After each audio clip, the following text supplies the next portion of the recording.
So, in your case, you were recommended by the Amazon FBA professor because your company makes up to $80,000 in revenue per month. It just started by learning as much as I can about Amazon FBA, wholesale in particular. So I do wholesale, improving my knowledge base and learning as much as I can. You start off slow.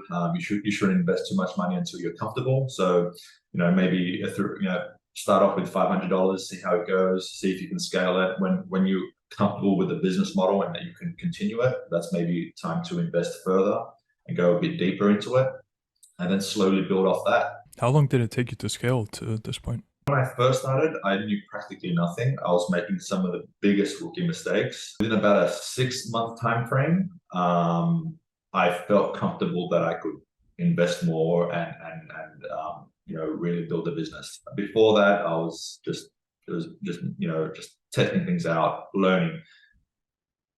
Could you name one of the biggest mistakes you made when you were first starting out? Basically, there's a seller rank system in Amazon where each product is ranked from 1 to whatever million. So the number 1 being the fastest selling product, a million being a very bad product. So I saw the number 1 million and I thought it sells a lot, and I bought a lot of pieces of something that never sells. I'm like, so that was like the biggest rookie mistake that I've ever made. To clarify, you built all this up before joining the real world, correct?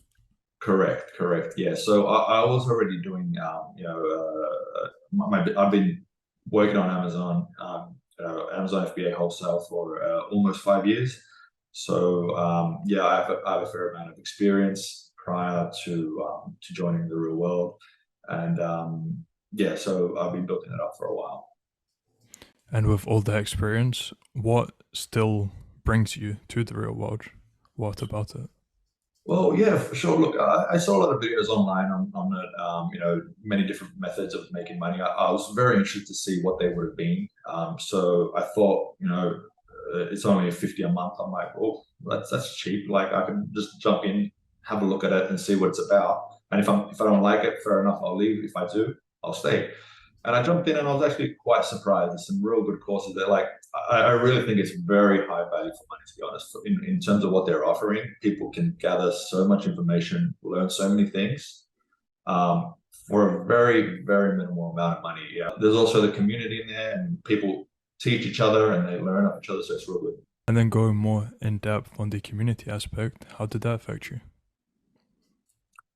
Well, there's a very good community in there, to be honest. Like there's a lot of guys encouraging each other, helping each other, and just spreading the knowledge around. Like you can instantly get a question answered by, I help out, and other the professors help out, and people answer questions and really help each other out when there are problems. Did it have any kind of impact on your mindset, or were you very disciplined before joining? I'm a lot more focused. I don't waste my time like working my butt off, training, or spending quality time, with the people I love.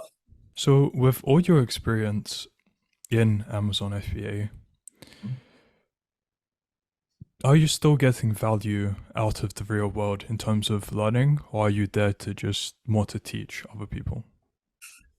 Look, occasionally there are some gaps in my knowledge, so I am learning a few things. I do to fully understand, Amazon FBA. You have to have either a lot of experience or just constantly learning more and more. Is it possible to make money with Amazon FBA without any prior experience? It is possible to make money, without experience, but obviously it's best to learn a few things because there's so many mistakes you can make. There's high potential to make a lot of money, but there's a lot of little mistakes you can make. It's best to know a few things before starting.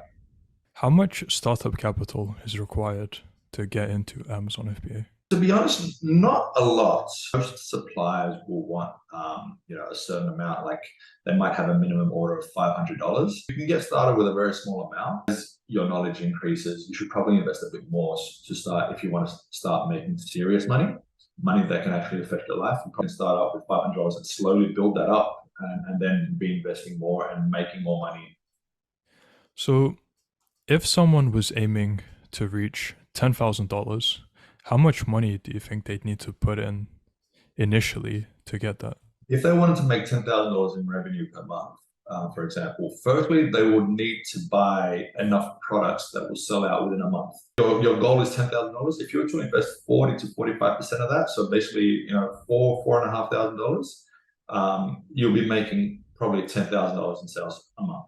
That is pretty much one of the general rules. So if, for example, you increase that to $50,000, invest into products that will sell out within a month, you're probably doing 120, 100, 110, $120,000 in sales a month.